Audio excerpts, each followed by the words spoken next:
Hey, Simon, good to see you out there, brother. Been a while. Hope you're well, man.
Doing good, Simon. Thanks for asking, man.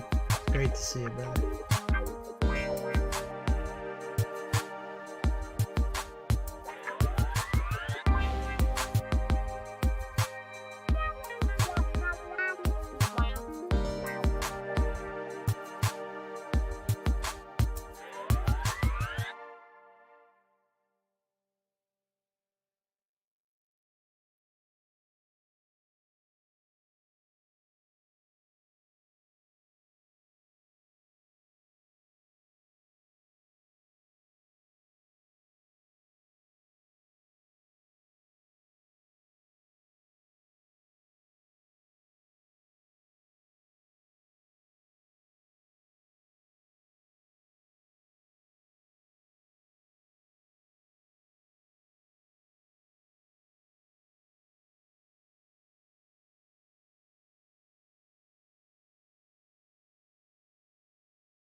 everybody. How you doing out there? Oops. Get this eventually. There we go. Good to see y'all. Hello, everybody. Welcome back to Forever Conscious Research Channel. I saw Tommy say hi earlier. Aaron, Chloe, Aaron. Oh, two Aarons. Seeking. Bila, Reverend Chillpill, Seeking, and everybody else out there. Hope y'all are doing well. Had a sudden urge to do a stream today, and I think I might know where it came from. Hey, FC4. How you doing, buddy? Hope you're well. Yesterday, for the first time, and I'm going to do a separate video on this, actually. I did a, tried ketamine infusion for the first time in my life. And I will do a video on that. I'm going to try a few more sessions and see how it can help. And yeah, I don't want to drone on too much about that, but it really got the gears turning a little bit. So, and I was just randomly listening to this NDE and I said, hey, let's do a stream today. So let's pop right into this. Interdimensional cat, what's up? Hey, hey. All right. So, again, this channel is meant for educational purposes only. Okay. So, here we go. Let's roll. Hi, welcome to NDE TV. I'm Peggy Robinson. Today's guest is William Peters, and he has a best-selling book on shared death experiences. But he's also had a near-death experience, so we're anxious to hear everything he has to tell us. Hi, William. Hey, Peggy. Thanks for having me. Thank you for coming. So you can start wherever you like.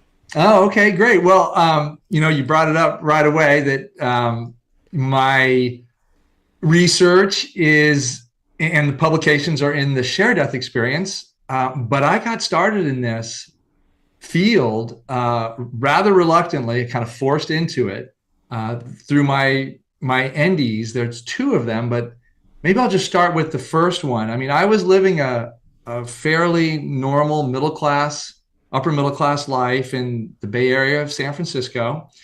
And I went up skiing one weekend in between Christmas and New Year's. And it's 17 years old. So, pretty typical, active, energetic, very athletic young man. And I was skiing down the mountain and I caught an edge at relatively high speed.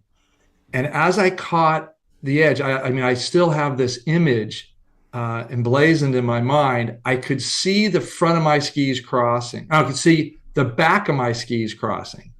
And that's kind of a strange thing to have happen. So I saw the back of my skis starting to cross, and I mid-course corrected, as they say. So I tried to adjust, and then by doing that, I crossed up the front of my skis, and that's the worst you can do. That creates a catapult. I've actually experienced that before. It's crazy. And it hurts like hell depending on how you land. Usually you're going to bust your ass forward. And so I launched into the air. And while it was exhilarating, I also had this sense that this isn't going to end well. And so when I hit the ground, my skis, unfortunately, bindings did not release, and my back crunched. I heard the crunch in my back and everything went dark. In that darkness, it was like, I don't know, maybe your listeners will remember the MASH television show, when that mobile medical unit would get basically bombed, the electricity would all go out. It would go zzz, and everything would turn dark. And that's what it. Oh, is my my voice too high? Okay. All right. Thanks for the heads up.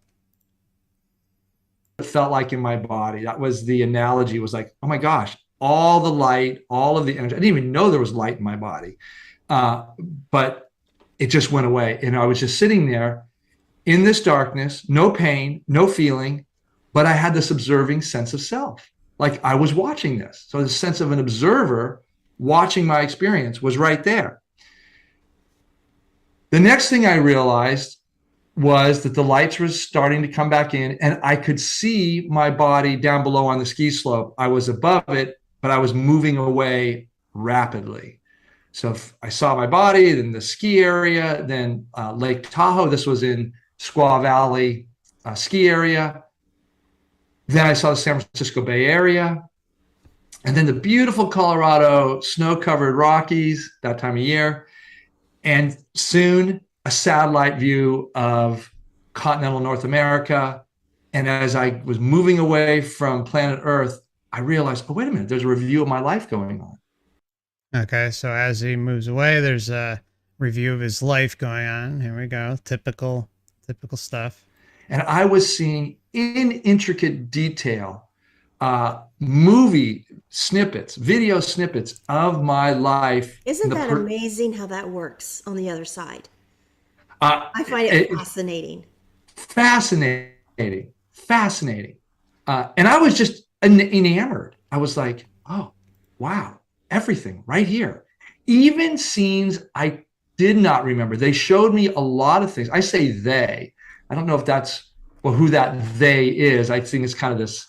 That's a whole nother question about the they. But the movie was revealing actions that most of what I remembered, but then it also revealed the karmic impact. Like a little example, I'm like 6 years old and I'm in a big wheel bike in my neighborhood. Okay, he's 6 years old. Those, riding around, and I deliberately crash into my neighbor. He was just angry or upset or something, 6 or 7 years old, whatever. And I really knock him off his bike and he starts crying. And he runs inside his house and he tells his mom, and his mom gets all upset and she goes and yells at the husband. And the husband then gets upset about something else. And I'm just like, wow, there's the trickle effect, the ripple effect of karma. You just knew you crashed into him, I assume. That's right. That's all I remember was like, oh yeah, I do remember that. It's weird.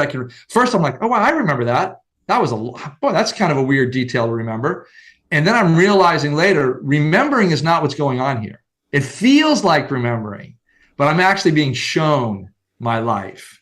It feels like I'm remembering, but I'm being shown my life. Obviously, a lot of people aren't saying, I don't remember this, I don't remember that. A lot of people do remember, although there are times with, I've noticed with the more negative things that maybe people wouldn't necessarily think about.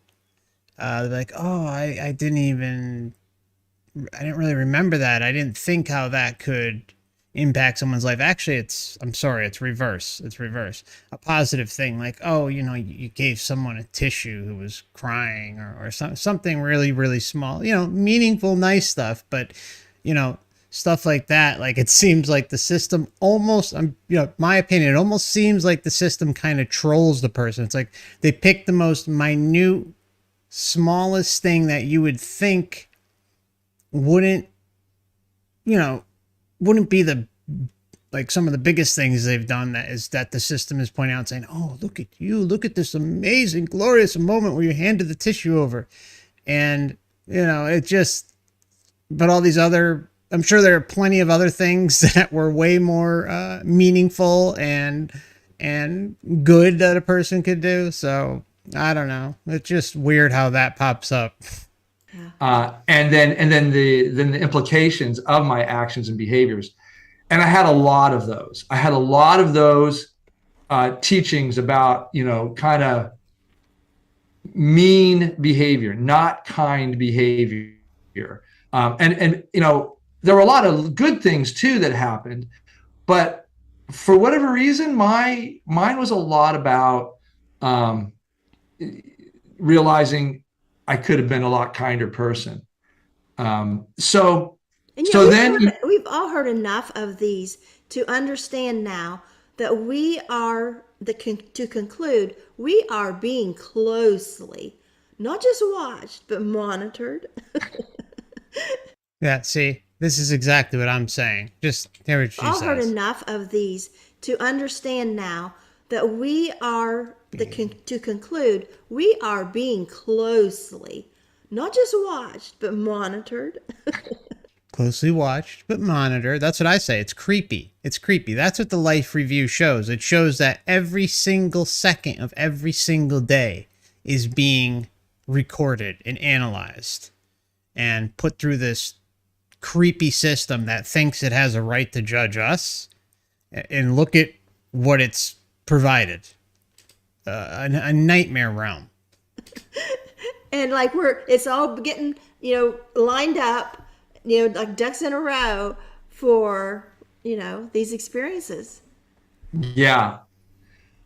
Yeah, I know. It's Oh, I'm sorry. Before we continue, I want to give a shout out to Peggy at, I think it's Peggy at NDE TV. She puts out a lot of great interviews. She's the source of this interview. Feel free to check her out for your own research. Definitely head on over there. I think we're all accountable here, and I think the wisdom tradition. There's no judgment. I'm like, you're not listening. Exactly. That's what I say. I mean, all these NDEers will say, and even he kind of refutes it. It is very clear that judgment is in the picture with all of this. Judgment, sinning, karma, you however you want to frame it up, the system is doing that. And no matter how many NDEers say that it's not happening, it is. And then they try to like beat around it like, oh, it's like you're judging yourself and blah, blah, blah.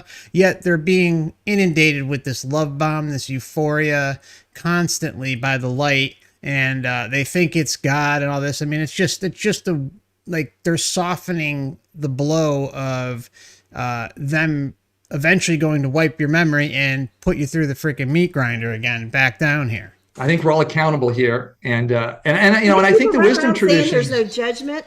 I'm like, you're not listening. Yeah, I mean, I have a piece about that too, which I'll share, because I don't think judgment is the right term for it. I think accountability. But what's interesting is that the accountability does not come in any punitive form. It's just like a loving look at yourself, right. But it's there. and then a desire, Pardon me. But something's there, observing us doing these dirty little secrets. Yeah, no, I don't think if you think you're going to get away with anything in this life, I don't think that's true. But I think the more important thing that I've come to learn is that yes, everything's recorded. We are accountable. Everything's recorded and creepy.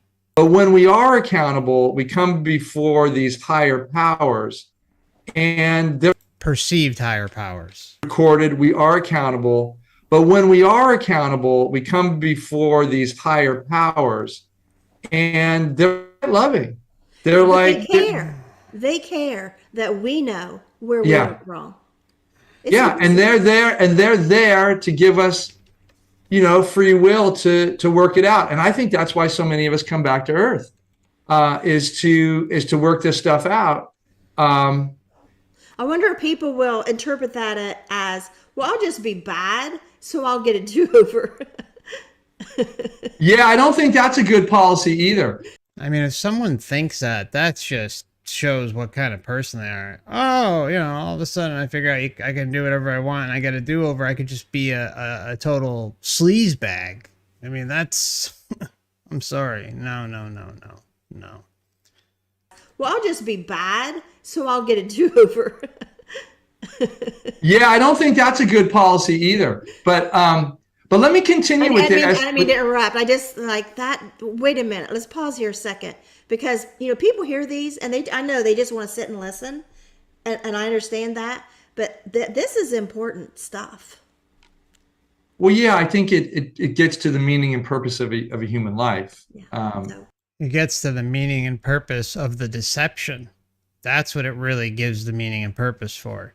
You realize exactly how deep this stuff goes on, or this stuff goes. It's nuts. Meaning and purpose of a human life. So Because go right people ahead. wonder while we're here. I just wanted, I want people to see this and understand what they're hearing, and pause for a second and think about what he is saying here. And I know they've all heard it so many times in that life review. That's where it comes up. So go right ahead. Yeah. So as the life review is going on, I all of a sudden, realize that I'm in this absolutely gorgeous galaxy. Planets moving around, comets. It's like, wow, this is super alive, beautiful, brilliant.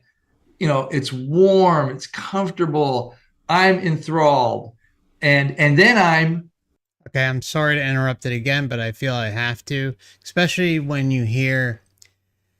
Here's the thing. Okay, when you hear someone saying, "Oh, I see comets and planets and this and that." Now, we've heard a lot of NDEers where they'll say stuff like, "Oh, Earth was round," or they saw planets and this and that. Now, remember that a person's experience is customized to them. So if someone believes in something like planets, space, and all this stuff going on, that's what they're going to see. If they don't believe it, they're not necessarily going to have that. They might have something different. So that's just something to keep in mind. So yeah, let's continue. realize, I'm in this basis. tunnel. I can see right through the tunnel into the galaxy. It's kind of like a slinky type winding tunnel, if you will. And then I see the light. Going through it? Pardon me? Was you slowly going through the tunnel? No, I was going pretty quickly. I mean, was there any sound as you're being shown this life review? no, I mean, there's kind of a hushing sound. There is a bit of a buzz or a hush, but it's not the dominant experience. It's in the background. The dominant experience is more visual and sensorial. And so when I finally, I'm in this tunnel. I'm looking through the tunnel into out the sides of the tunnel, if you will. I did too. At the beautiful galaxy. I did too. And it's just enamored. It was in something, but it was like transparent. You see through it. Exactly. And I'm like you. What was going on inside it was more focused than outside. It was just a second thing. I know. Yeah. And so when I finally see the light, it's a pinprick of light, and I cast my eyes on the light, and I'm like, wow, the light. And then all of a sudden it gets bigger, and then at some point I realize, oh my gosh, I'm dying. And in that moment that I realized I'm dying, I have a really big emotional reaction. And it's like I just start screaming at God. And it was kind of like, God, it's a primal scream. God, don't let me die. And in knowing that I'd been in this space hundreds, if not thousands of times before. Boom. Boom. It was a primal scream. He's mad at, quote, God, because he knows he's been in this position hundreds, if not thousands of times before, and he didn't want to do it all over. There's the truth bomb. Start screaming at God. And it was kind of like, God, it's a primal scream. God, don't let me die. And in knowing that I'd been in this space hundreds, if not thousands of times before, and I had not completed what this incarnation was about. So I was very, very upset. Hadn't completed what this incarnation was about. And not that I knew what the incarnation was supposed to be about. I just realized I hadn't completed it. And I had these thoughts going like, I don't want to go back and do childhood again. I mean, come on. Not as it. I mean, he's even confirming the memory wipe. I mean, he's confirming, this thing, like how many NDEers say, oh, I have a mission. I have a purpose to complete. I have to do this. I have to do that. Blah, blah, blah. And then they come back and they're like, wait a minute. I don't know what my purpose is. I don't know what my mission is. I don't know what I'm supposed to be doing. I mean, and here we have yet another admission. Thousands of times before, and I had not completed what this incarnation was about. So I was very, very upset. And not that I knew what the incarnation was supposed to be about. I just realized I hadn't completed it. And I had these thoughts going like, I don't want to go back and do childhood again. I don't want to incarnate and go through all that again. I got to get back there and pick up where I left off and finish what I came to do. Well, this tunnel was familiar. Pardon me? This tunnel was familiar. There. Oh, it was very familiar. Very. This space was so known to me. Yeah. So known to him. So familiar. Boy, I wonder why. Because of how many freaking lifetimes he and all of us have been dealing with this crap. We keep falling for this over and over and over again. It's time for us to stand on our own as an individual and work on ourselves through sovereignty, liberation, non-interference, not messing around with any of this stuff anymore. Now, I'm also aware as a researcher that this response of wanting to return to my human life is not a common response for a lot of NDEers. Most people return, as you probably know, because they're told it's not their time. No one was telling me it's not my time. In fact, I didn't have any interaction with any beings other than when I entered into that light, I felt the pulsing warmth, strength, power, wisdom. It was just like, at that point when I was totally in the light, I felt the strength, the power, the wisdom. it was just like, at that point when I was totally in the light, I was like, okay, if I don't go back, I'm totally cool. So you was in the tunnel and then bam in the light, like you. I just gradually went into the light. I mean, it wasn't a bam. It was like, okay, there's the light. I'm going into it. I'm into it. Probably like a drone, like hypnotized, because that's kind of what seems to happen. The closer and closer you get, the more susceptible you are to its, let's call it, sick charm. Sensorial experience changed, more sublime feelings, more deep sense of love, more sense of belonging, that sense of oneness. And that sense of oneness and belonging is so powerful. It's so powerful. I know I'm pausing a lot, but he's saying a lot of key things here today, guys. I'm really sorry for pausing it so much, but seriously, the oneness is so powerful. The light is so powerful. I mean, this is something we see over and over and over again. And yet everyone else is saying, but us and a few others, that, oh, it's fine. It's fine. I just trust it. It's fine. It's loving me. It's doing this. It's doing that. But yet it's linked to here. It's linked to this dumpster fire that is Earth. And then it's also linked to a bunch of other realms that we could, I guess, call the astral. Okay. And it all links together. So why are we going to blindly trust something that basically drugs us and hope that we'll be okay? Just because it gives love and we feel oneness and blah, blah, blah, blah, blah, no.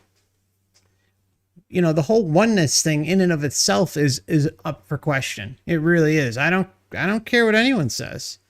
Oneness is in the courtroom and needs to come under the fire of questioning. It does, because does the oneness feel more connected in the light? What about if you're just traversing in general in the astral? I know I've heard other people talk about oneness in relation to odd body experiences, sometimes with the breakthrough trips and stuff.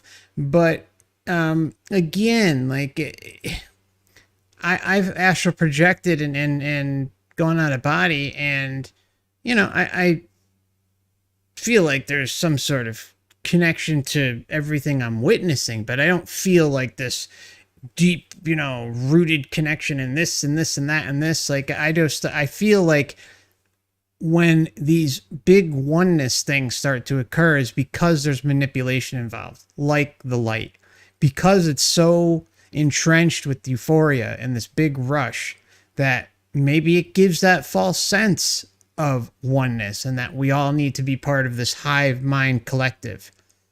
All I know is I don't want to be a part of this wacky hive mind that is related to this place and the astral realms related to it. Now, just because let's just say, for instance, that we are all connected. Okay, fine. We'll just leave that on the table and just assume that that's the case. That doesn't necessarily mean that you need to, reunite and merge with source and all this other stuff. It doesn't have to be that way. We can make our own free will decision not to. I've never had that experience here. I've had some meditations this is here. heaven? Well, I mean, I think heaven is a loaded term. I don't think this is, I think, I mean, I know there's more. I know this, even in that light, that I would go somewhere else after that light. And I think if you wanted to call that heaven, this was still a journey to heaven. I think when you go into that light, my sense was you would go into that light, into another dimension, and that would be, and then you'd go through all. So you had since maybe a holding place or something, like there would be more if you continue. Yeah. This way. Yeah. And then, you know, my whole thing, you know, is that as I've done my own regressions and worked with these other spiritual experiences, that you go through that light and then, you know, you meet your guides, you have a purification. Okay. Just so you guys know, my vision of the purification is the memory wipe. The purification, of course, is the life review, but the purification really is the mind wipe. I mean, that's what we're dealing with. What Catholics, I grew up Catholic, what Catholics call a limbo and or purgatory, two different states. I think those are actually there for some of us. They're not often recorded in the NDE in a certain way. Eben Alexander kind of had what. They're not recorded because, well, they are recorded, but they're not really put to the forefront. Let's just say that.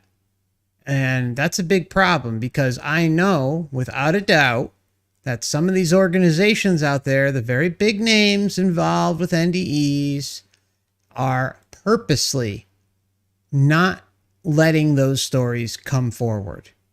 They may post them, but they're certainly not going to put many of these people up in front of a lecture.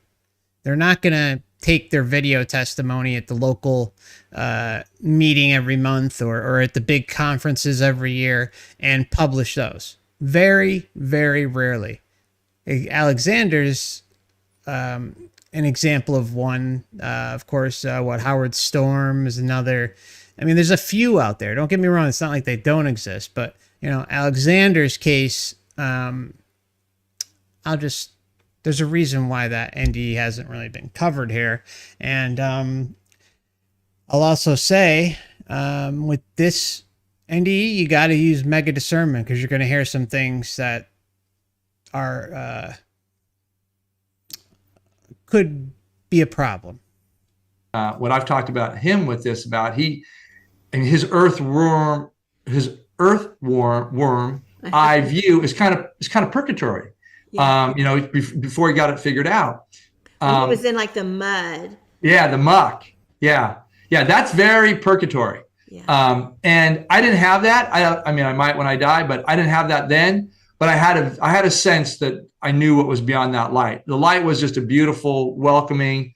Although I also realized that even though it felt like I had a choice, maybe I did. I mean, because I was pleading with God, and then all of a sudden, I felt the loving presence and embrace of the light, which I called God, and I was, you know, very, very happy and content. So he's labeling it God. He thinks, like all the other people, that the light is God. But then I felt the pushback on my body, and I started moving away from the light, heading back in the direction of planet Earth. And I realized, oh, I'm going back. And I said, there was no words said or anything. Let me get there. I said, thank you. I said, thank you. And then in that, right after that, thank you, there was a long pause. And then I heard telepathically, make something of your life. It was like my wish was granted.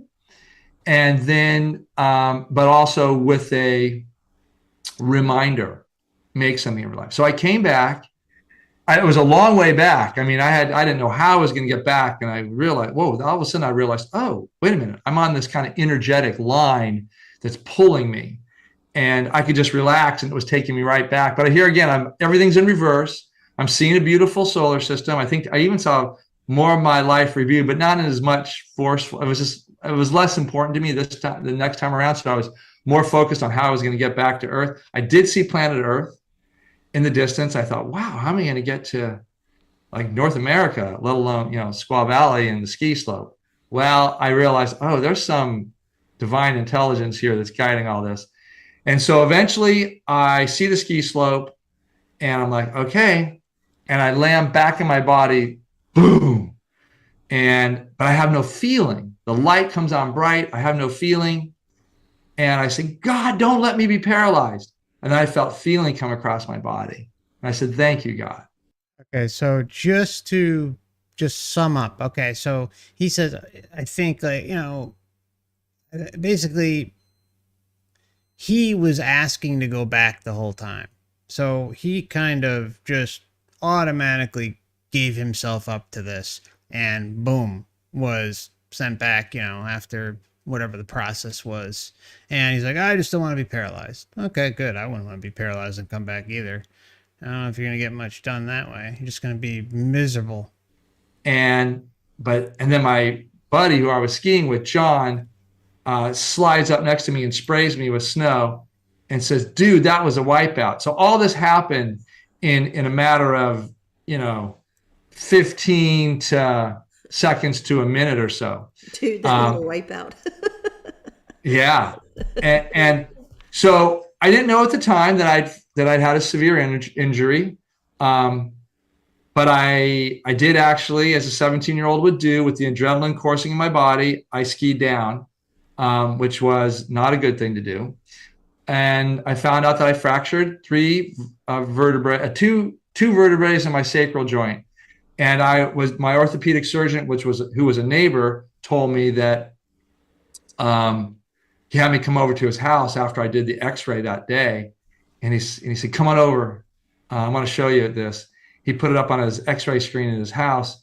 He said, "Yeah." He said, "You were 1/32 of an inch away from being a paraplegic." And he says, "Let me say, this was a significant crunch, lumbar compression." So I was like, "Whoa, okay." He said, "Well, you're gonna be in pain for a while. We're gonna put you in a corset. Don't let anyone do surgery on you, and well, hopefully you'll heal. The data says that you could have a pretty significant healing." And I said, "Okay, whatever." So there I was. I went about my life. I did not think about that near-death experience for at least into my mid-20s. So I was 17. So I don't exactly know what happened, but I do remember being at my parents' home and channel surfing one night. This could have been, my late college years. So it could have been like 4 or 5 years later. And I remember hearing, as I was channel surfing, this voice of a movie actor, a man, say, "And then there was this tunnel and the light." And that's what I heard just as I was channel surfing through. And I go, tunnel, light. My body, my mind captured. Remember, I turned back and this guy's recounting his near-death experience. And I thought my body lit up with, just like that energetic rush. I've had this. Somebody's had this. I know what he's talking about. And I went upstairs and shared it with a family member. And they just kind of said, "Oh, that's kind of interesting. What do you want for dinner?" So really not much affirmation. And I didn't know how to explain it. I didn't know if I thought I was crazy. I mean, whatever. It just didn't go anywhere. But this experience changed me dramatically. Because for one, I lost my physical health. I was never able to really run again. I was an athlete, quite skilled athlete, so I lost that identity. I tried to keep up with my friends doing things, but it was always painful, and I had a lot of emotional grief, pain, and suffering around the loss of my healthy body. And no one really knew how to help me as the years went on. But I made some rather significant decisions. I think I'll share an experience I had when I was in Europe one summer. I was traveling, as we did during those days, in between junior and senior year. And I had a backpack that was a special backpack that rested on my hips, not on my shoulders, and I could do that okay. It was painful, but I could do it. But I remember being in being in Greece, and we wanted to get up to Hungary, Budapest. But in those days, that was Yugoslavia that you had to travel through. And I was interested in seeing this beautiful town we'd heard about, but no information on, Dubrovnik in Yugoslavia on the Adriatic Sea. But there was no map. There was no nothing. Our guidebook, which was Let's Go Europe, did not have anything behind the Iron Curtain listed. So we took an overnight bus ride from Athens, heading north. And we just knew that it was heading north and it was going to go by Dubrovnik at some point. That's all we knew. There was no other information. We barely spoke the language. We were, 21, 22 years old. So what the hell? And as I woke up in the morning after the long bus ride, I pulled the sash, and what I saw out of the bus window was a plaza filled with Muslim women with burqas on, and all I could see was their eyes. That's all I could see. And one woman, they all had their hands outstretched, begging. They were begging for food, for money. A lot of them had babies either in front or in their back. Okay, so remember, just because, some of us may have, the modern day comforts, you always have to remember that there are tons of other people that suffer and have to go through absolute hell day by day. And many of us in the chat have, many of us still live month to month and everything. So, and it's difficult to get by, but there's always someone out there who has it worse. But it's really not a competition, because everything is about suffering here. No matter how well off or how horrible things are, everyone is suffering in their own right, which goes to the bigger picture about what's going on here. Again, I'm not, saying any more or any less about anyone. I'm just saying that it has to be considered about the bigger picture, about just how widespread this issue is and how overlooked it is. It's just, it's all this crazy suffering, and all right, well, it's okay. It's all part of it. It's the way it's supposed to be. No, it's not the way it's supposed to be. Yeah, exactly. Super Unknown says Earth equals the Suffer Dome. Exactly. Hey, Joyce. These, the way they carried them close to their body with their beautiful tapestries wrapped around them, baby carriers. And I was just arrested. My heart was just broken open, because I looked at one woman's eyes, and she had the most vulnerable, desperate pleading for help, food, whatever. I was so touched by that. And, I've spent many years working out why that was so meaningful to me. And I think that it's because their vulnerability and desperation was so raw, and it connected with mine, but mine was so hidden behind a young man who was trying to hide pain rather than, own it and be with it. So in that moment, I made the most kind of spiritual, I might say, commitment to myself. I said, I don't know what I'm experiencing, but all I know is my heart is opening, and I need to be with people like this. I need to be with people in my own mind who were disenfranchised, who were under-resourced, who were poor in our kind of, lexicon of that day. And I made a commitment to be with those people. And as such, after I graduated from college, which was just a year later, I went to work in Central and South America, first to Belize, then to Guatemala. Here it comes. And then to Peru. as part of the Jesuit International Volunteer Corps, the liberal arm of the Catholic Church. No, God! No, God, please, no! No! No! No! No! And no, God! No! Sorry. I Didn't mean to do it twice.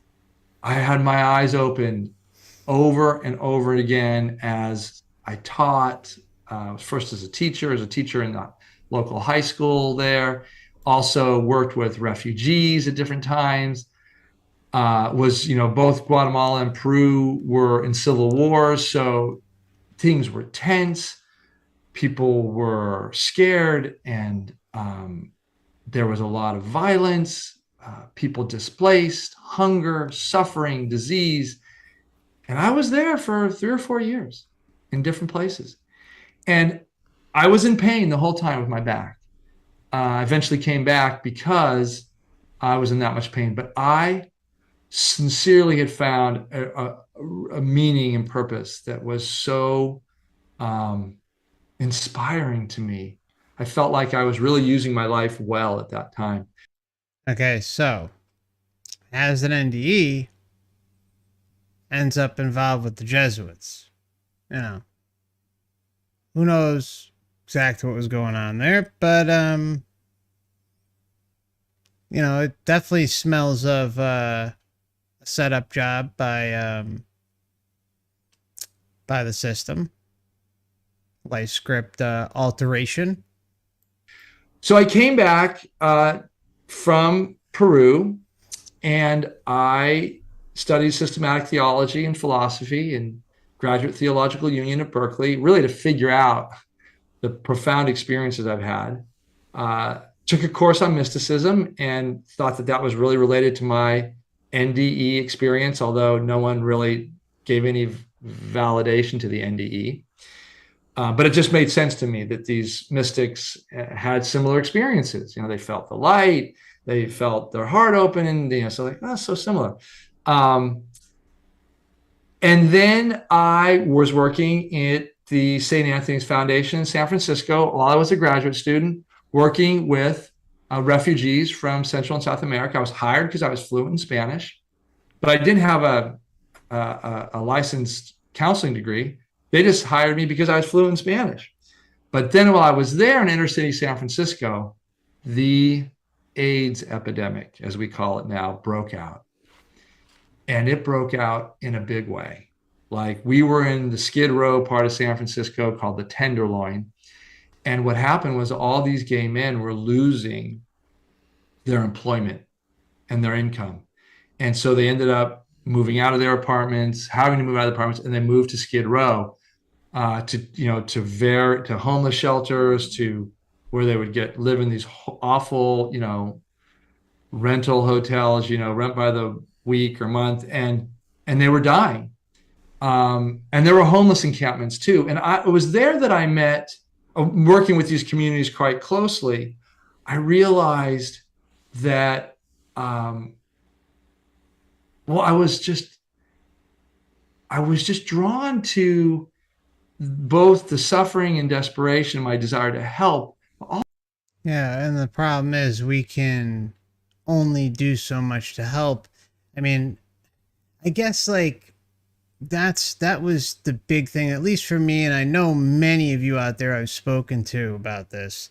Like, when you start learning about a lot of the truth about what's going on here, not talking about the soul trap, obviously, although there's a component of that too, but like, you start to want to just talk to so many people about what's going on, and then you realize the more you talk to just anyone about this, about just basic truths about what's going on, the horrible atrocities going on, and how provable they are, and how maybe, just maybe, if we all got together and did this, we can make a difference and change this world. But then you start to realize that you really can only change things on a very, very small level.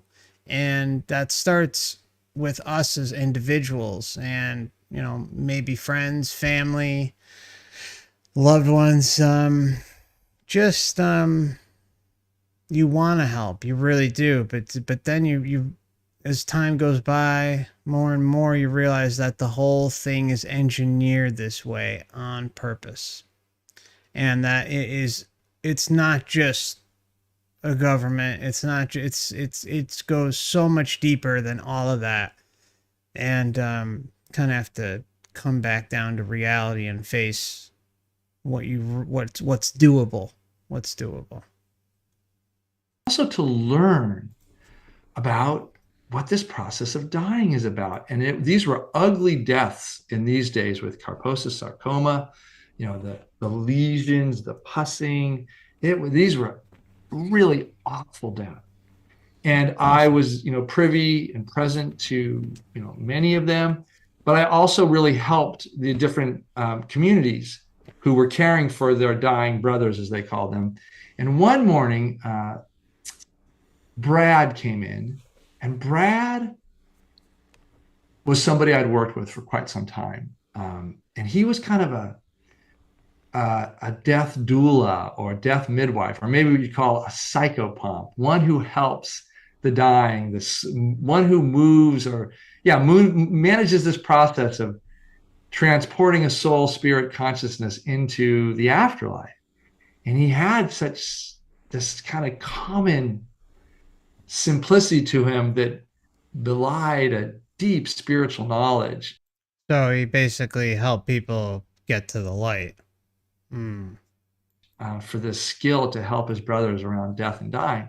Well, he came in early, first thing in the morning, and he said to me, I said, Brad, you look so beleaguered. What happened? And he said, oh, Randy died last night. I go, oh, Randy, I'm so sorry. He goes, yes, I am too, but it was so beautiful. And I said, Randy, death was beautiful? I go, tell me. Now, he'd been caring for Randy, had been declining and really, actively dying for a number of days, and if not weeks. What he described was, as Randy was dying, his brothers, as he called them, were gathered around in a circle or just supporting him. It made me seem like it was kind of a circle. And it was a homeless encampment, so there was a fire, burning there in the burned out kind of building in what is now South of Market. Now South of Market's really nice. In those days, it was rather, not a good part of town. So he said, all of a sudden I saw Brad moving up this cylinder of light. And I thought, oh my God, he's traveling up the fire. And then he realized, wait a minute, that light is not the fire light. That's a different light, and it's coming down from above. And he said, then all of a sudden, Brad was fully ensconced in this light, and he looked down at the brothers, and he said, thank you. Thank you for caring for me. And Randy at this point, as Brad described him, was young, healthy, vibrant, and ecstatically happy. And he told them, I am so glad to be free of that body. That's very common. They whenever people experience something like that, or if they have a shared death experience, or they're on their deathbed, either if they're on their deathbed, who they see will be young and vibrant. Could be like their parents or whoever, the whole list that we go over all the time. Could be young, vibrant, and amazingly healthy and smiling and loving. And the same thing applies for when someone else dies and another may have a shared death experience with them, and boom, they look the same, vibrant, healthy, amazing as they're about to cross over. I love you all. Goodbye. And then he just moved up that cylinder of light into the heavens. And so I'm sorry to interrupt again, but it begs the question, if someone, just died and they're having a shared death experience and they're looking young and vivacious and incredible and loving and all this and look perfect, then how did, that changed awfully quick, didn't it, guys? Which goes to further the evidence in support of the whole damn thing being an illusion. It's like almost like a Matrix moment frozen in time of the person looking a certain way, so it comes off good for the whoever's experiencing it. Just saying. And so when Brad shared that with me, you know, he was weeping and I was weeping. I'm like, what a beautiful story. He says, yeah, I've seen that before. Well, this is a shared death experience. This is where I heard my first shared death experiences. And since they were so similar to my NDEs, I knew they were real. I had no doubt in them. I actually shared it kind of with a colleague and he didn't make much of it. No one seemed to do much with these experiences. They just didn't have a context, but I knew they were real. So I was fascinated by them. Well, a few years later, I'm now teaching school in Oakland for Teach for America in a very poor part of Oakland called, it was the Elmhurst District, or also known as the Kill Zone. High rates of violence and fatalities. Oh, the kill zone. That sounds like Love and Light, doesn't it, guys? Sorry, I couldn't help myself. There. And I was working really hard, teaching a lot of classes, and I was feeling really tired one weekend and in February. And I went to the emergency room because I started seeing some dots on my hand. And my brothers, who's a doctor, said, if you start seeing red dots, go to the emergency room. So I did. And next thing I knew, when I put myself into the emergency room, I passed out and I woke up about 10 hours later on the ceiling of the ICU at Kaiser Hospital in Oakland. And I'm very much at peace, very content. I am an observing self without any attachment to a body. I'm just there. And I'm watching the nurses talk about the patients, and I'm seeing the janitors do their thing. And I'm moving freely across the ceiling of the ICU with no sense of an identity, but just an unnamed, unidentified, roving consciousness. And I was loving it until I heard the nurses say, oh, this person in bed 1 has had a heart attack. He's going to likely die by tomorrow. The woman in bed 2 had a stroke. She's not doing well. Then there's a guy in bed 3. He's a young guy. He's in his 30s. No past record of anything but some physical pain in his back. But otherwise, he's just super good shape. We don't know what he's doing here. He's got idiopathic thrombocytopenia, and he's close to death because his platelets aren't clotting and he's in danger for drowning. And I'm like, wow, who is that guy over there in bed 3? So I went over there, I looked at the guy in bed 3 and I go, oh my God, that's me. I remembered my life, you know, and so later the doctor would, and then I just went about my business after that. I mean, I didn't keep my attention for very much longer. But then the doctor came in, and doctor tapped on me, and as he tapped on me, I realized I had a choice because he got my attention by tapping on me, and I'm up above, and I'm thinking, am I going to go back into this body?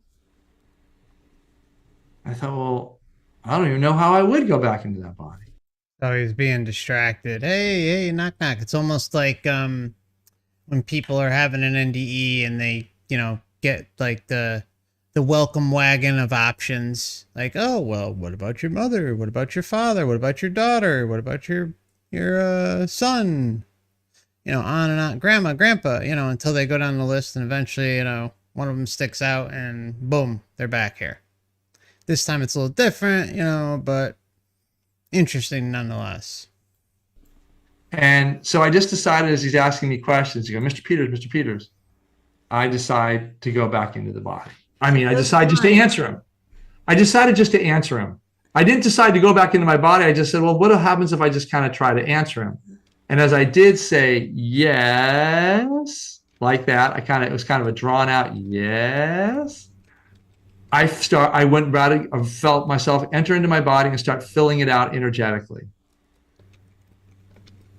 So Those times at the end of your NDE, you were wondering how to get back. what's that? Both of your NDEs, before you went back, you were trying to figure out how to get back. Yeah, I wasn't so interested in getting back the next time. The second time, I just was going to answer his question and see what happened. And as I answered the question, I filled back in my body. I incarnated again. And I answered a few of his questions, and that was it. And I think I might have popped out of my body again after that, because I have a recollection of a pretty long time in which I was hovering above my body. So I could have been going back and forth. I don't know. That was it. That's all I remember. And then, So it really wasn't too much of an in-depth one, you know? More like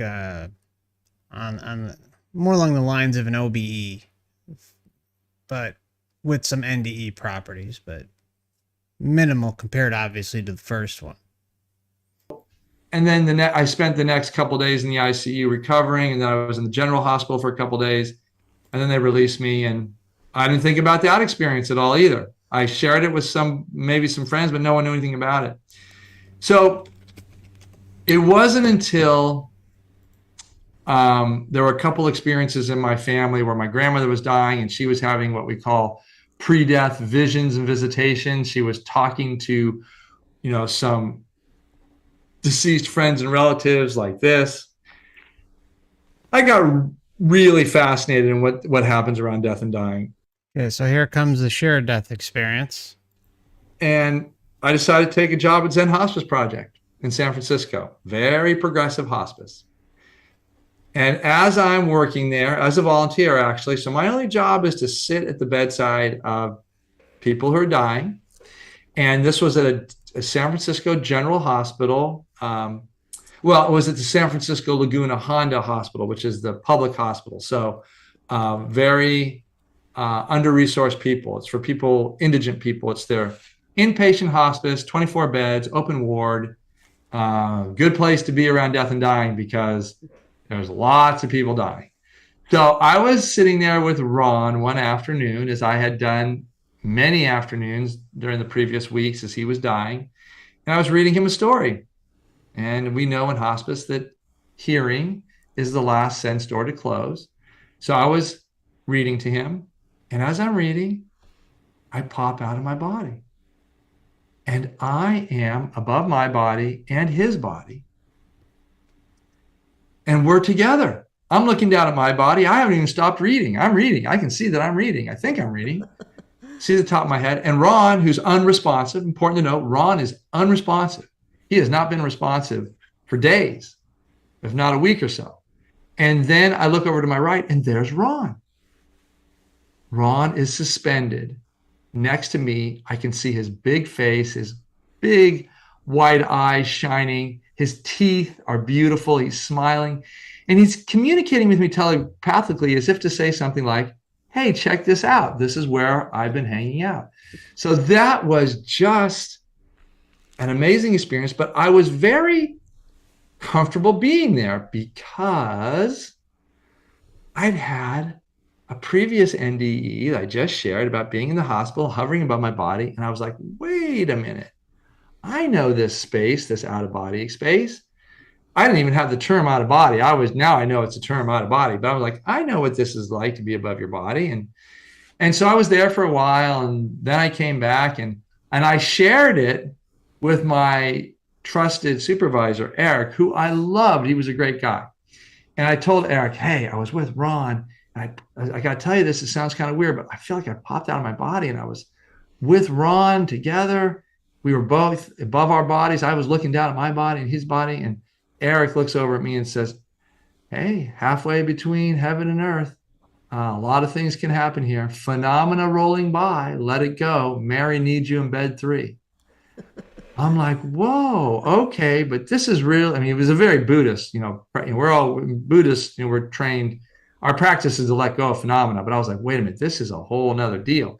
So I learned not only was there not a name or label for this experience, but no one was that interested in it, seemingly so. Yeah. Well, it wasn't for another 10 years, no, 8 years, that I waited, and I finally went to a conference with Raymond Moody. He was presenting. I thought Raymond was going to talk about the NDE. But as he starts out, he says, well, tonight I'm going to talk about another experience that's very similar to the NDE. And it's called the shared death experience, or SDE.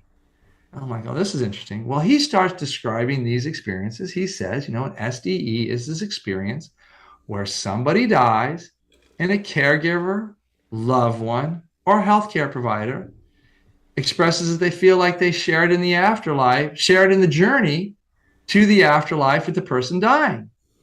And the phenomena are very similar to the NDE. And in fact, our research, Raymond and I's research, has actually borne that out, that the NDE and the SDE are identical in terms of possible phenomena. Well, it makes sense. We're looking at the same landscape, this spiritual, disembodied, non-incarnate landscape that exists for the soul spirit consciousness right after human death and into the initial stages of the afterlife. So I talked to Raymond, had a nice conversation with him there, and I said, I am fascinated by this. I know all about this. I'm going to tell you something else. He says, I think I know how to make these experiences happen. And he says, well, if you do, he says, that's wonderful, because there's very little research on it. We don't know why they happen to some and not to others. So, I'm happy to support you in conducting that research. Anyway, this began kind of a relationship with Raymond and I, where he wasn't involved with the research, but he was very supportive. And I would ask him questions and things like that. And, eventually he came out to Santa Barbara and really helped motivate our research project. But, so this brings us up to present day, where I started a research project, the Shared Crossing Research Initiative. And now we've collected over 250 odd accounts, with more that we've processed and analyzed, published in the American Journal of Hospice and Palliative Medicine. And this is really important, because now these experiences are recognized by medical sciences as legitimate phenomena. And published the book that you mentioned, At Heaven's Door, What Shared Journeys to the Afterlife Teach About Dying Well and Living Better, where I put together 28 of what I think are some of the most compelling, beautiful, awe-inspiring shared death experiences. So all of that, yeah. And so now, created the first typologies about these, all research-based. So this is the work that I'm doing now. And I should say, I've had a variety, many shared death experiences, both at Zen Hospice, where I had more after the first one with Ron. I've had them with, friends of family as well. And I had one recently with my father that I actually feature in my book, that is really beautiful, that when at the moment of death, before he died, I should say, I saw my grandmother and my aunt, who I knew from my life, but I also encountered my grandfather, who had died before I was born. So it was, and other beings were there as well. And there was this, and other beings were there as well. Roll out the welcome wagon.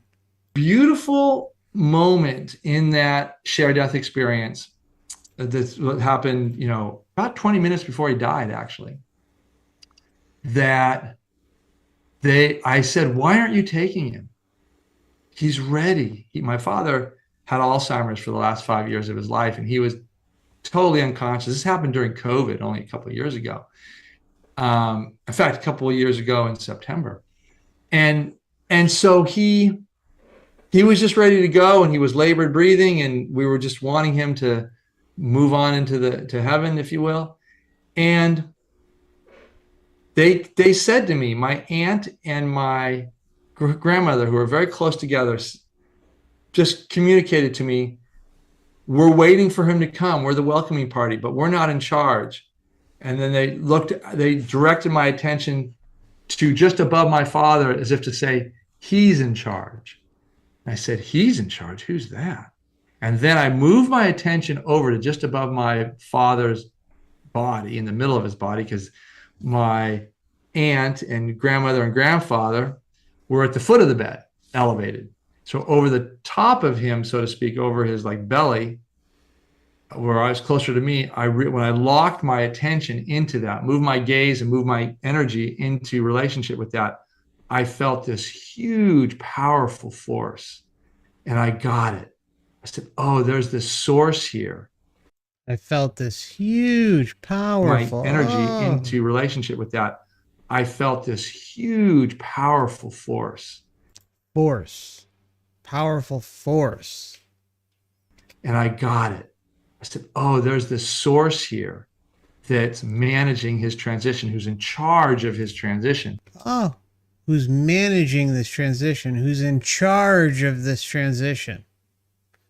I mean, again, this is a very well-oiled machine of a system. And unless you are fully aware of not fully, but like aware of like just how deep this stuff goes, and that you have to take control of your own self as an individual and say, no, I don't believe in guides. I don't believe in the tunnel, the light, none of this stuff. It's simply not allowed to exist in my existence, period. It's simply not allowed to do anything. It's not allowed to give a little pull or this or that. No, none of it. It's all cut off, and I'm going my own way, doing my own thing through sovereignty, non-interference, liberation, all those things. Go your own way, do your own thing. Don't allow these things even a moment of your existence. And I had seen that in my research before many times, and I was working with and still am, developing a full description of this type of being that I now call the conductor. That force that conducts, that manages the transition of souls and spirits from the human life into the afterlife. Conductor. Manages and controls. Force that conducts, that manages the transition of souls and spirits from the human life into the afterlife. Into the fake afterlife. The controlled afterlife. The matrix afterlife. The matrix reincarnation. Soul trap. So I felt this conductor. And the conductor, from my research now, is seen as invisible, but as well as visible. And sometimes it's felt by the experiencer and sometimes not.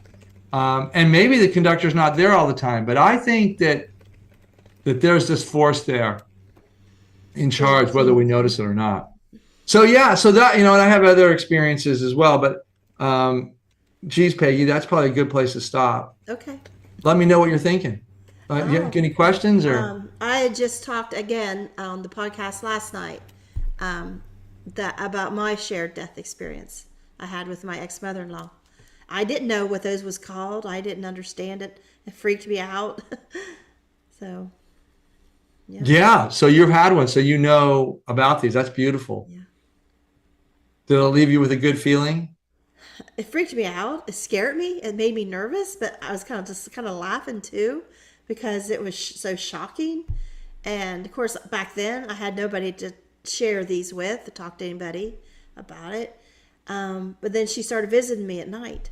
And so finally one night I got up and I said, "Come on, Mary." And I walked in the living room, got out of the bedroom, went in the living room and sat down, turned on the light, got out the family Bible, because her and her husband were my godparents when I got confirmed Catholic and when I was married to their son. And so I got out that Catholic family Bible and I went back to the blank pages and I said, "I'll write down everything you say, everything you tell me." And then this vision come and it showed me a memory when I was at their house of this conversation, and remembering that let me know how much they love me, because in that memory it was a day when I had walked in their house and she was doing dishes, her husband was standing by the phone. I could still see the yellow phone on the wall, and her husband turned around and said to me, "You are our Loretta." Loretta was their daughter that was stillborn. They had 12 kids, but this one would have been my age. So it was like their second or third last child. And said, "You're our Loretta." And I looked at him like, "What?" I'm in my early 20s. Like, what? And he says, yeah. He says, me and Mommy talked about it, and you're our Loretta. And I looked over at her, thinking, is he drunk again? Because he was so serious. And she says, yeah, that's right. I turned around and walked out. I scoffed at him. This is the memory. When I said, okay, Mary, tell me what you had to say. I got this vision. And I was like, and it just let me know they loved me. And I wrote down some things that I was understanding, and it's still in that Bible. But yeah, I felt like it was their way of, no, am I not physically their Loretta? Like reincarnated. They love me because he says, you're our Loretta. Says, you look like you could be our daughter. We love you like a daughter. You're our Loretta. And that was their way of saying, we love you. Beautiful. Yeah, I wouldn't be so focused and dedicated my professional career to the shared death experience, but for the healing benefits and positive after effects. I mean, I'm a psychotherapist. I specialize in end of life and grief and bereavement. I work with families who have, real difficult situations with loved ones dying, often of terminal diseases, cancers, and what have you. And then I work with them often right through death and dying into the grief and bereavement stage for the surviving loved ones. And when you have an SDE, you have this sense, this knowing, as we see in the research, knowing that your loved one is alive and well, knowing that you'll be reunited with them again. You cease to have fear or anxiety about an afterlife. And these things are all part of the attachments within the matrix. And we need to overcome these things. That's part of the whole hook, is by, oh, I want to be with this one. Oh, I want to be with that one. But the problem is, again, it rewinds back to us all being on an individual journey. And it's up to each of us and our family and anyone that we care about for them to figure out what's going on here for themselves. And they may not be ready this lifetime. They may not be ready next lifetime. It may take 50, 100, 1,000 lifetimes. We don't know. This system is so intricate and easy to get lost in. And it's set up in a perfect way that we continue to get all these freaking attachments. And they rely on us being connected to that so that we don't leave, so that we don't stand up for ourselves and go our own way as an individual. It's really incredible how sophisticated this whole thing is. But just remember, you got to look out for yourself. You can try to talk to others, and that's the best thing you can do. And I guess if you want to, just really quick, I'm not going to drone on too much, but I think it's important for those that may have family, friends, someone who maybe have compromised health or something. Now, obviously, if they're overly religious, it may be difficult to bring this up and win them over. But you can say in a limited way, listen, if everything is all it's cracked up to be, if, the deceased family members or Jesus or Buddha, Muhammad, the perfect trifecta of fuckery is what it claims to be, then it can wait. That's the biggest thing you can tell those that you care about. Tell them, look, just wait. You don't have to make immediate decisions. You don't have to communicate with these things. If everything is as advertised, then they should, it's not like they aren't going to be able to go back. The Matrix will welcome them with open arms, trust me. But if they don't at least attempt to stick up for themselves through non-interference, sovereignty, liberation, then it's all but guaranteed there's still going to be a cog in the wheel of the system. So, I mean, really, that's the best approach I can recommend for people who have loved ones that, are tough as nails. They're rigid and really not really going to veer away from things. But, perhaps if they have a little bit of open mind, maybe when push comes to shove on their deathbed and they're thinking about this, maybe, just maybe, they'll try something different this time around. But that power of the love, the power of seeing the loved ones, the attachments, the religious deities, archetypes, whatever.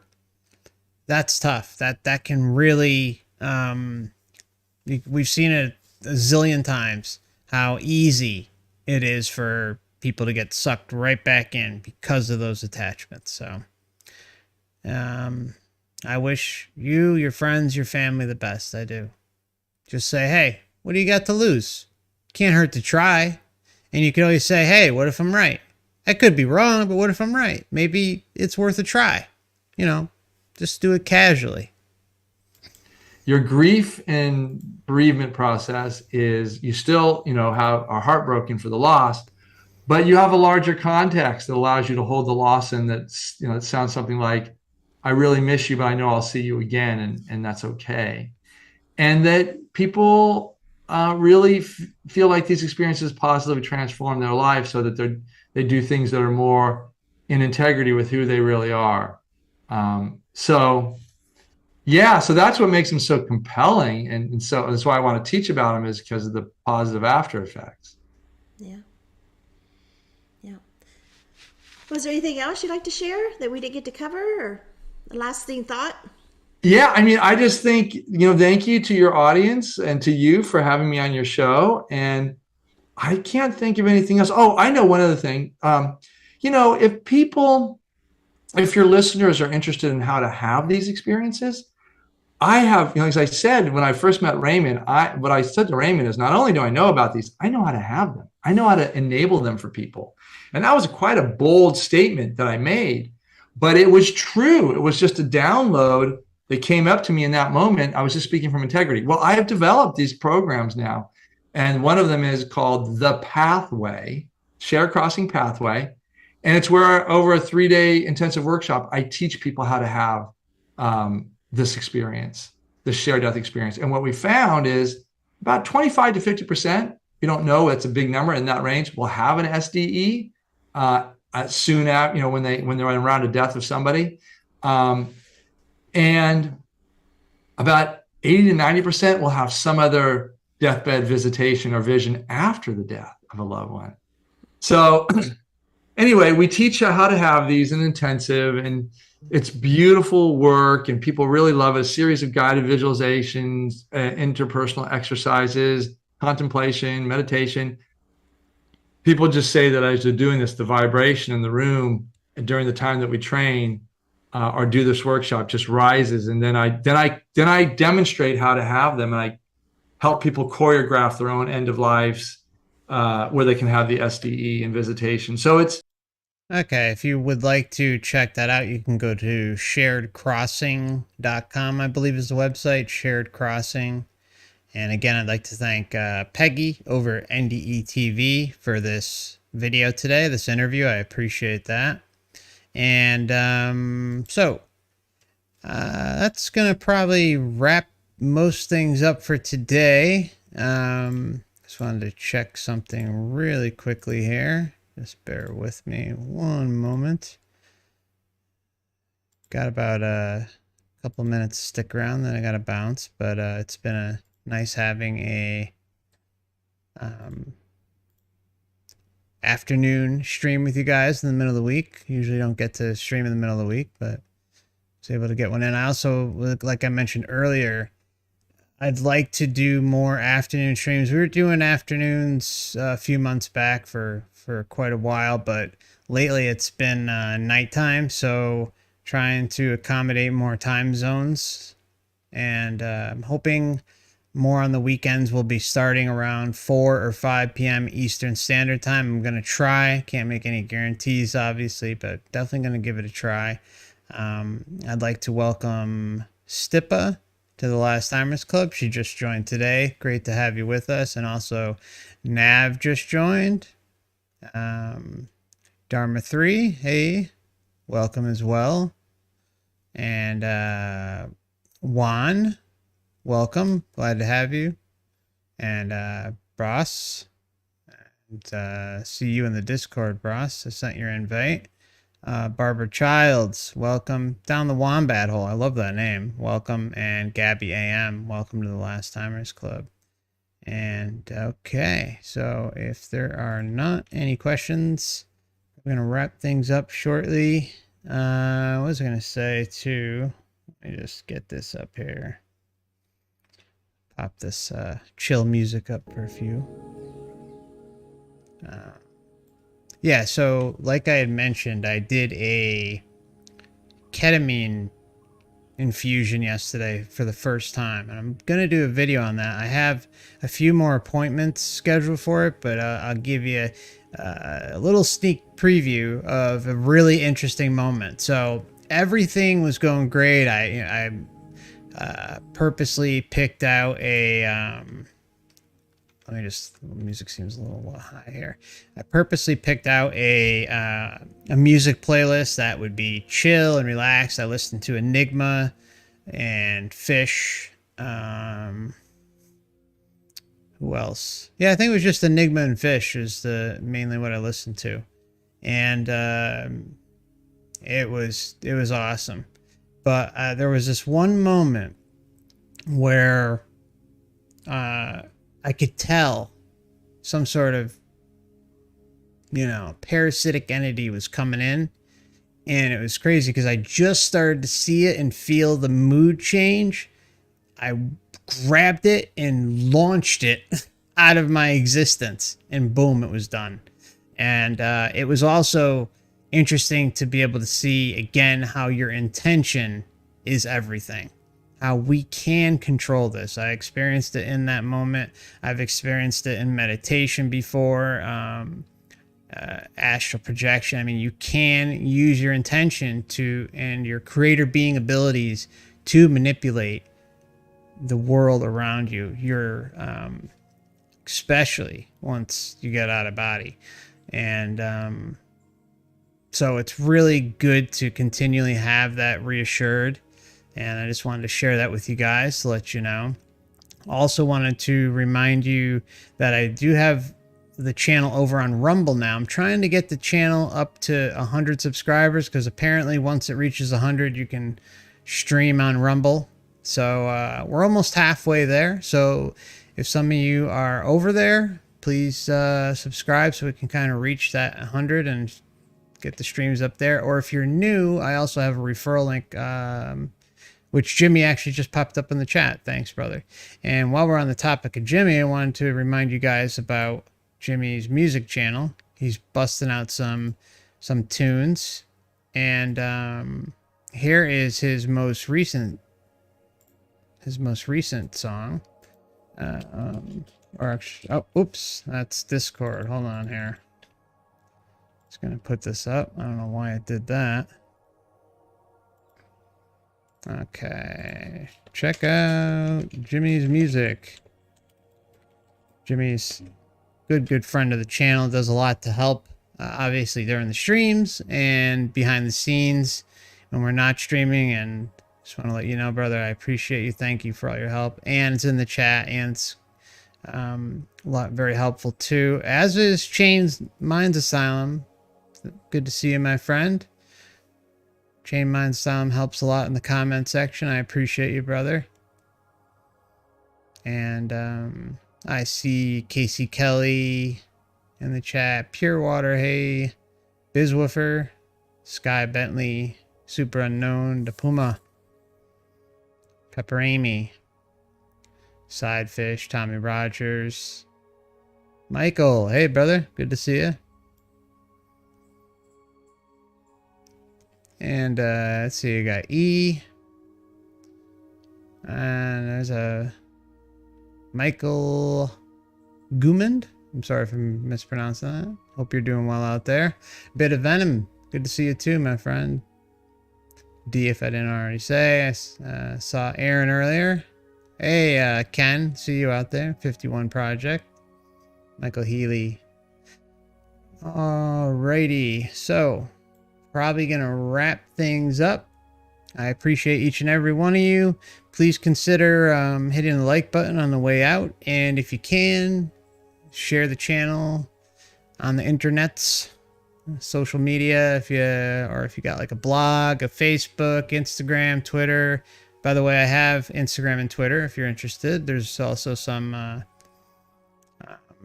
few exclusive videos over on Instagram, a few streams I did. There's 3 videos on NDE DMT crossover, and you're welcome to check those out over there.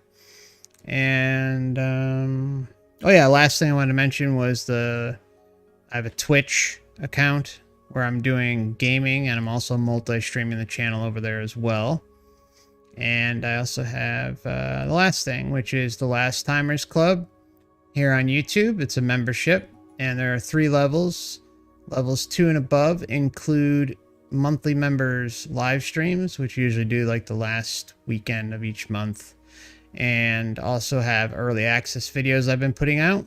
And so you get a little sneak peek of what's to come, or previous streams, or some clips, or other things that I may put out, like if just do a pop live stream or something, random live stream.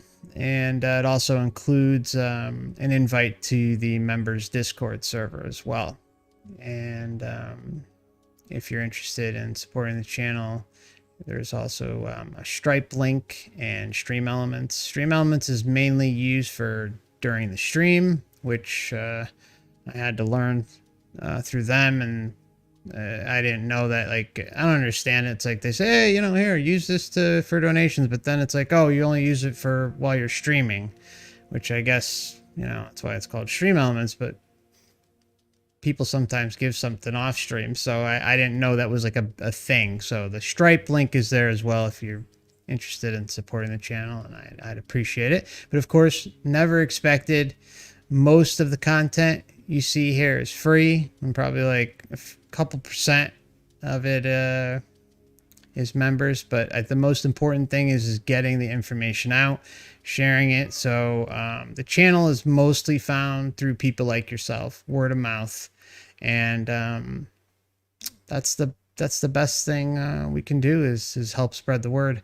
Also help spread the word of Wayne Bush and Dan over Overwatch, so people can learn this material. If you're new to the channel, check out my playlist. There's 3. There's one master playlist with all the Matrix, Reincarnation, Soul Trap videos in. Covers everything. And then there's also 2 other playlists. The interviews with Wayne Bush, which is a very in-depth series, and highly recommend checking those out. And also the interviews with Dan, highly recommend checking out those if you're new or kind of on the fence about the whole Soul Trap thing. We go into mega detail about all this stuff. Yes, I do have a PO box. I will let me post that up here.